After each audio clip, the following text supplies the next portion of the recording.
Magandang araw sa atin mga ka-YouTubers. Ito na naman po ulit ang inyong Kuya Pablo TV Vlog. Ayan, so ikukwento ko lang sa inyo kung paano niya nakuha itong Epson receiver galing sa atin o sa akin. Ay kagaya mo, na-search niya sa YouTube, dito sa aking YouTube channel. Napanood niya mismo itong kagaya nitong video na nakikita mo at napapakinggan mo ang aking boses. Ayan.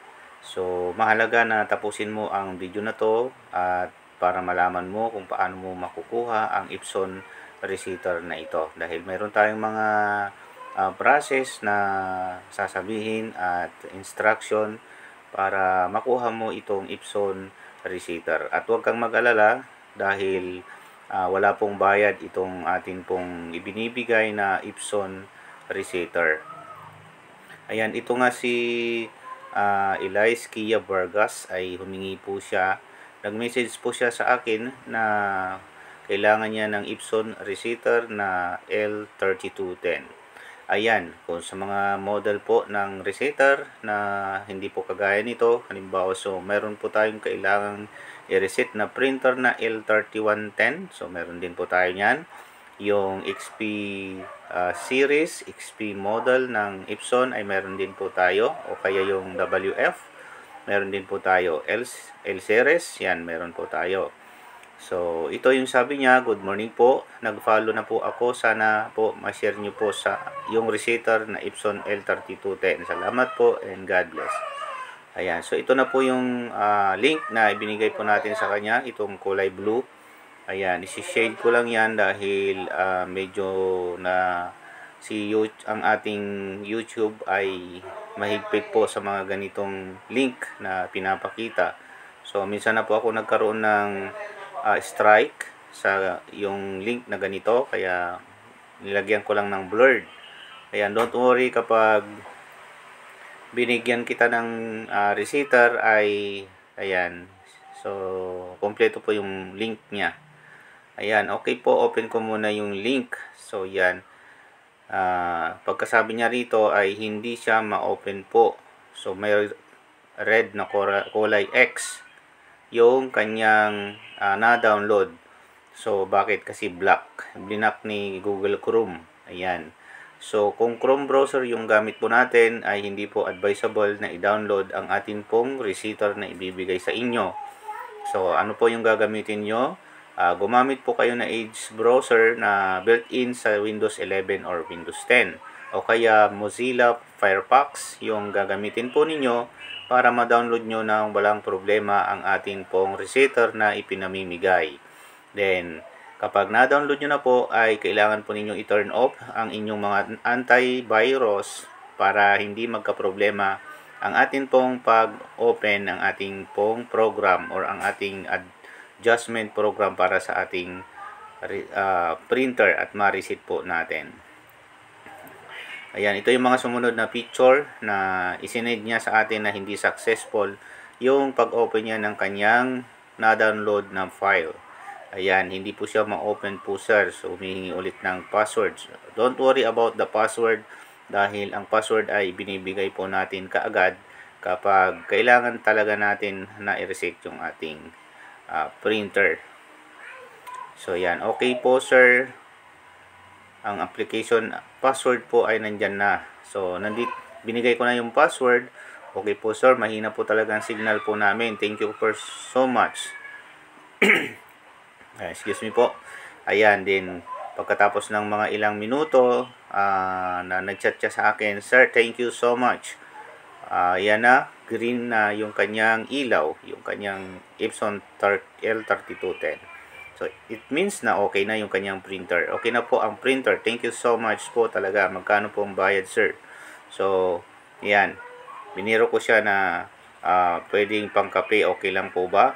Yan. So, alam nyo mga kaibigan, mga ka-YouTubers, o hindi ka man gumagawa ng YouTube videos, so kailangan din na bigyan din natin ng gift yung mga tao na nakakapagbigay sa atin ng tulong. Ayan, so hindi man sila nagpapabayad, Pero kung tayo naman po ay maluwag-luwag, ay pwede naman tayong mag-share ng blessing natin sa kanila. So, ganun lang, give and take. Kung bagang sabihin natin, napakaganda po ang pagbibigayan. So, yan po. At yung mga dinodonate po ng ating mga kaibigan na nakakapagbigay po ng kagaya nito, nakapagbigay siya ng less than 100. At yung mga iba po nating nabigyan ng mga print ng mga resetter ay nakakapagbigay din po sila ng mga 100 pesos, 200 pesos, mga ganong halaga, 150 or 300 pesos.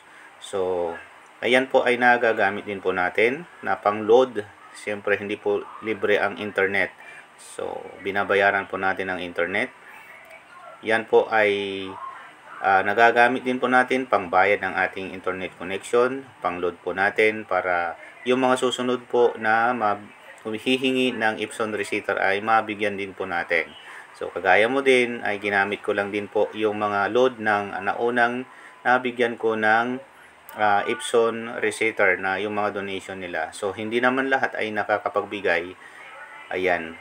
May mga ilan-ilan din na nagbibigay at hindi po siya 100% nagbibigay lahat. Ayan, optional lang naman po yung pagbibigay po natin. Pero malaking tulong po. Yung sabi ko, yung blessing na ibinibigay po natin o sinishare natin sa iba ay nakakatulong din sa iba. Ayan, kung gusto po natin maging part ng atin pong mithiin or layunin na makatulong sa iba, ayan, share the blessings po. So, ito yung kanyang ibinigay po sa atin. So, yung sa GCash po natin ay 54 pesos. So, yan. Ibig sabihin na optional lang. Kasi kapag 54 pesos, pag maniningil po ang technician sa inyo, halimbawa nagpa-reset po kayo sa computer shop, ay hindi po 54 pesos yung sisingilin po sa inyo. Ayan, ang sisingilin po sa inyo ay 500 or less than 500. Pero ang pinakamababa na ngayon, dahil napakataas ang mga bilihin na po ngayong ganitong araw, sa ganitong araw ay nasa 400 to 500 at 700 na po ang pagpapareset, lalo ang Epson receiver or ang Epson model natin ay medyo high-tech na rin or latest model na po yung mga Epson printer natin. Kaya mga latest na rin po ang bayad niyan. Yan. Medyo malaki na rin po ang bayad niyan. At disadvantage pa niyan ay kapag na end of service na naman po yung ating printer, ay magpapareset na naman po tayo. Another 400 pesos, sabihin na lang natin. So, hindi po bayad yung 54 pesos. Yan po ay donation o kusang loob na ibinigay po nung humingi ng receiver sa atin as a virtual gift niya po dito sa ating YouTube channel. Yan. So, paano po natin makukuha itong receiver na to? Yan. Ngayon, kung hanggang dito ay nanonood ka pa rin, so tamang channel yung iyong pinuntahan para makakuha ka ng libreng Epson receiver. Ayan, meron po tayong inilagay na link, ang Facebook, ano ba yan? Facebook link natin dito sa ibaba description ng video ko na to. So, basahin mo na lang. Kung makikita mo doon, see more. Tignan mo yung link. Message me here o kayo Facebook me. Makikita mo dyan sa ibaba ng video na to, doon sa description. Ayan, doon sa itaas ng comment box section. Ayan, so i-click mo lang yon, din paki-message ako sa aking Facebook page na Kuya Pablo TV Vlog. Yan, parehas din ang pangalan dito sa YouTube channel ko at doon sa Facebook page ko. Ayan.